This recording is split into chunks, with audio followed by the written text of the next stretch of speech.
All right, Fresh, let's go to our number 7 team in the country. Man, how far these guys have come.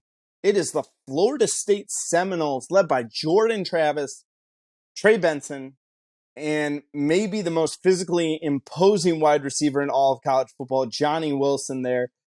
And it's remarkable. You look at Florida State, what they're bringing back on top of all of these things. Jared Verse, who is a fringe first-round pick, a fringe day one draft pick in the NFL, decides to come back to Tallahassee to run it back with this team. Fresh, Florida State, are we talking about a resurgence from the 90s here? They should have everything in front of them. And should the expectation be playoff or bust?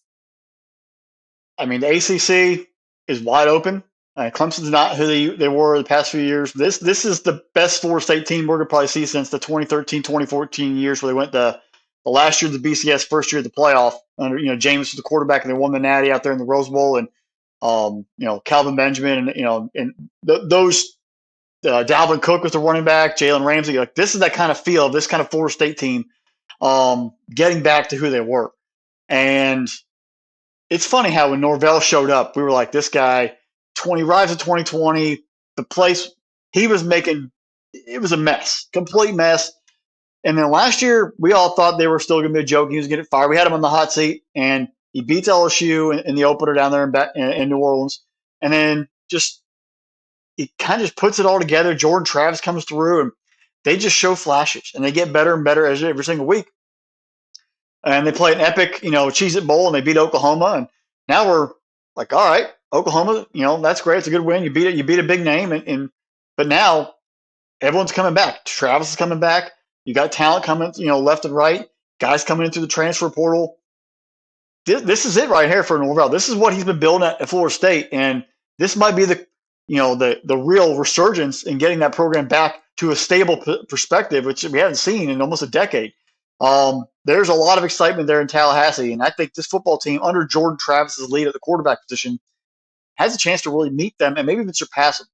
You kind of look at, you mentioned Johnny Wilson, dude's huge. Benson at running back. You go at your Jaheim Bell from South Carolina. You got weapons all over the field. Can the offensive line hold up? There's always been. You go back to Florida State years in the recent times. The offensive line has been pretty rough, and that's always been the thing that's held them back. If they can get some decent offensive line play, protect Travis, allow the running game to continue to build up, this team could go. You're going to have athletes on defense, dudes flying around, making plays, but can you get offensive line to protect your quarterback and allow the running back consistently? If you can, it's the limit. Sky's the limit for this Florida State football team right now because the ACC, you have Drake May there at North Carolina. You got Clemson, but they're not the Clemson, especially on offense, that they have been under Deshaun Watson or Trevor Lawrence. They're far from that at this point. You have a chance. And you got to take advantage of the opportunities when you have a present. Final 2 games of the year, though, last year kind of worries me about coming into this year. You gave up a combined 70 points and 500 yards rushing to 2 6-7 football teams in Florida and Oklahoma. You've got to be better defensively in shutting down the run. You cannot let mediocre football teams run the ball down your throat like that.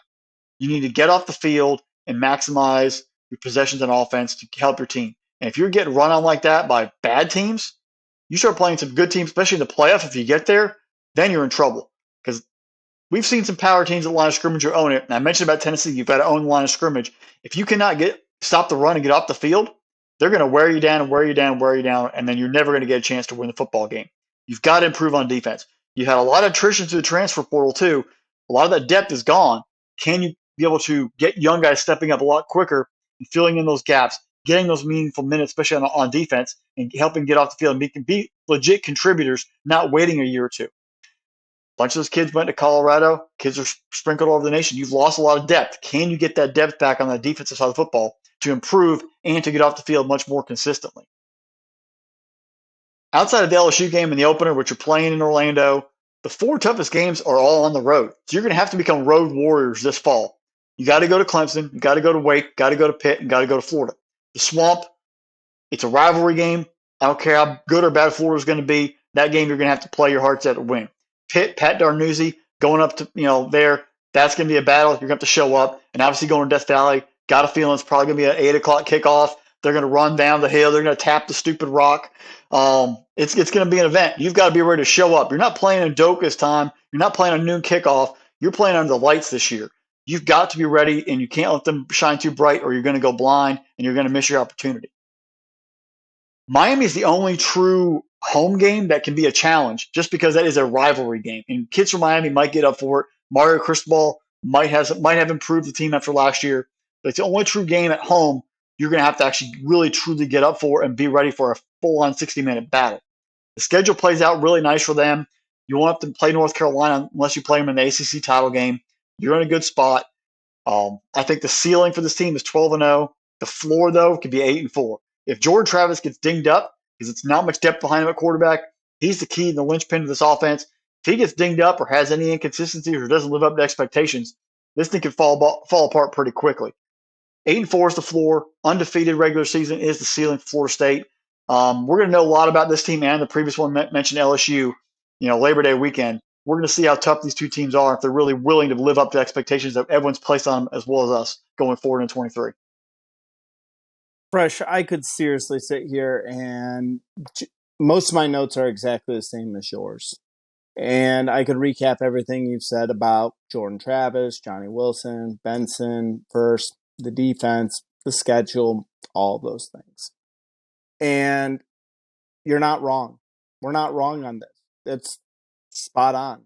And these things are going to come down to it. But there's an old saying, the devil lies in the details. And I kind of kept thinking, when I was looking at Florida State, I kept asking myself, what is that Achilles heel? This makes too much sense.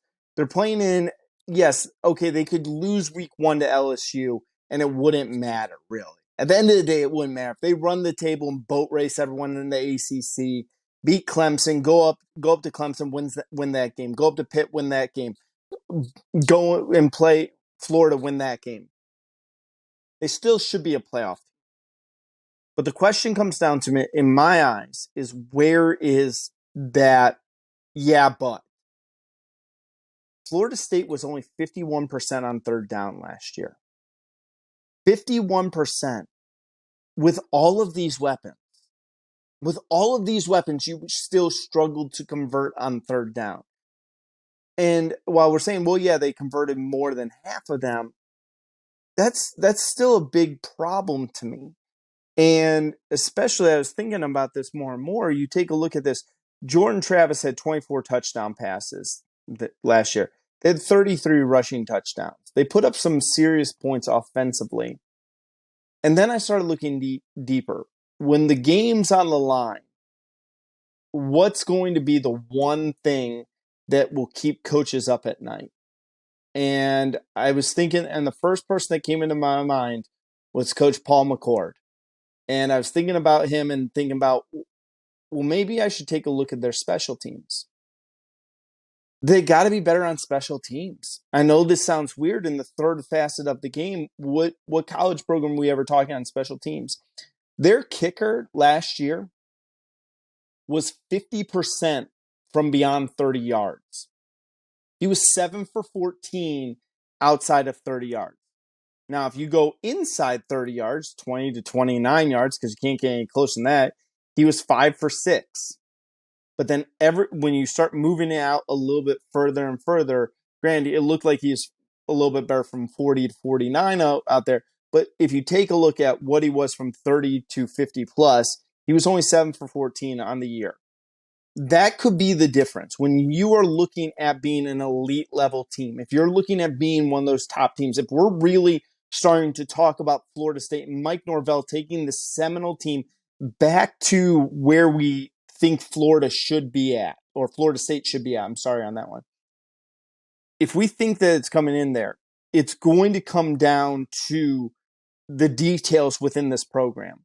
If they can't be better on third down, if they can't, when they get stopped on third down and they're sitting at the 28-yard line, are they able to hit a field goal from there and put points on the board and continue to pad that lead or continue to take down someone else's lead? because those points are going to really matter. Okay, if you wind up, and this is my biggest fear for Florida State. Florida State's schedule is not tough. It's not. Okay, and we can make a big deal on LSU. I get it. Tough game. I'll give you that one. Going into Clemson, tough game on that one. Both of those. But once you get past that, you should be at least a 7-point favorite in every single one of the other games. So at the end of the day, let's say they go 1-2 against, or 1-1 against Clemson, LSU, and this team's 11-1, wins the ACC title here, is going to the playoff.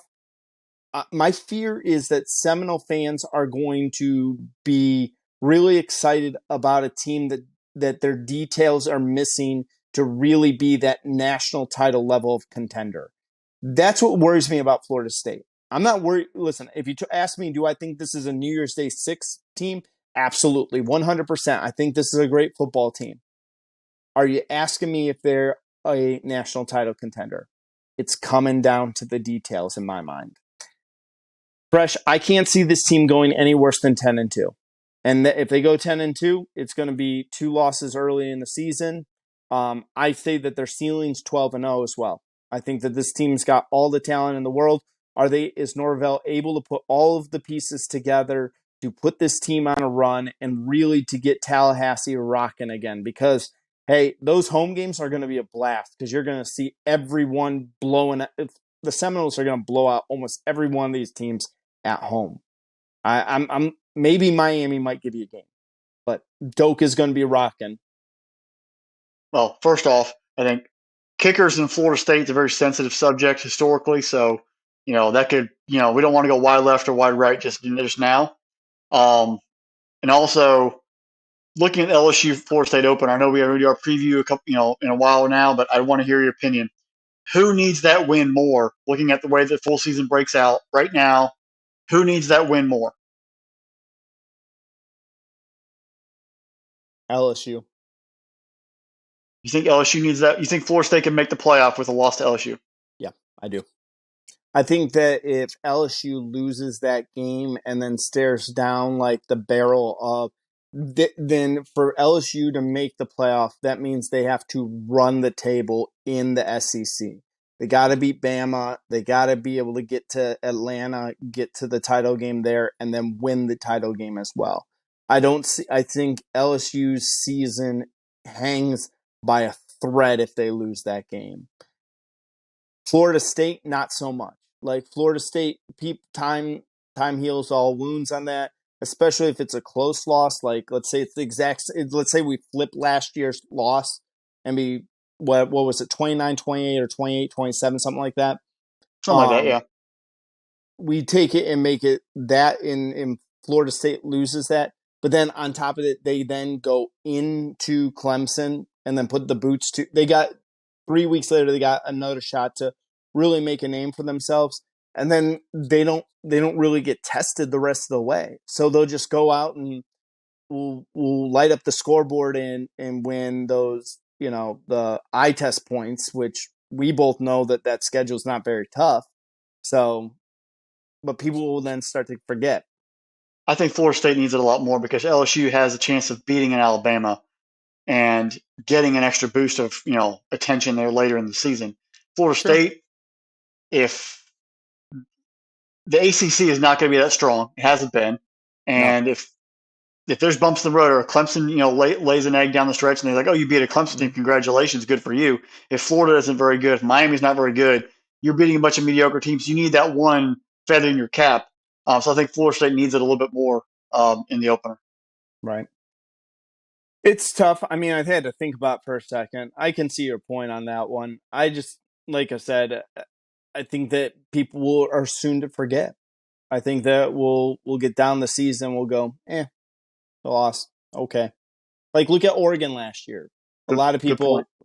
people go, what we thought about Bo Nix, and people forget what was it, 56-3 or whatever, 49-3, whatever the first game was. It was 49. It was a lot to 3. To 3. So yeah, they didn't score a touchdown that game in the Chick-fil-A kickoff. But then comes end of the season, people are talking about Bo Nix for Heisman. Oregon, should be possibly a playoff team. Come But on. I think part of that is the Pac-12 was also better. They had a chance to play against That's ranked true. teams like a Washington. They had a chance to you had the opportunity to get those ranked wins later in the year. But you made your point earlier, like nobody cares about September. Like if your schedule sets up where you can get wins later, you can mask that one loss for the Right. most part later down the stretch. Yeah, and like you said, it leads perfectly into our number 6 team,